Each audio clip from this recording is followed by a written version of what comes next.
அந்த பரிகாரம் பண்ணால் சரியாயிடுமாங்கிறோம். சில நேரத்தில் பரிகாரங்கள் பழிக்க ஆரம்பிக்குது. பழிச்ச பிறகு மறுபடியும் அந்த அந்த இக்கட்டில் வந்துக்கிறோம்.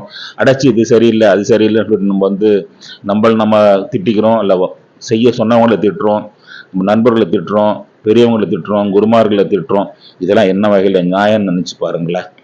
இப்போ நம்மளுக்குள்ளே இருக்கிற சக்தியை நீங்கள் உணராமல் வெளியில் போய் நீங்கள் ஓடிக்கிட்டே இருந்தீங்கன்னு வச்சுங்களேன், உங்களுக்கு உழைக்க முடியும், நீங்கள் சம்பாதிக்க முடியும், நீங்கள் சாப்பிட முடியும்.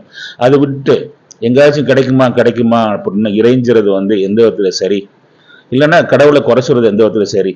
கடவுளை இவ்வளோ கும்பிட்டேன், இத்தனை வருஷமா கடவுளை கும்பிடுறேன், நான் போகாத கோயில் இல்லை, போகாத ஊர் இல்லை, போகாத மகான்கள் தரிசனம் இல்லை, ஆனாலும் என்னன்னு தெரியல, என்னை இப்படித்தான் வச்சிருக்காரு கடவுள், என்ன பாவம் பண்ணணும், போன ஜென்மத்தில் என்ன பாவம் பண்ணணும், என் கர்மவினை என்னவோ, அதெல்லாம் இல்லைங்க. அதெல்லாம் இல்லைங்க. உங்களுக்குள்ள இருக்க சக்தி நீங்க உணரலைங்க. உங்களை நீங்க சரியா கொண்டு வரல ஐயா. இது ஐயா உண்மை.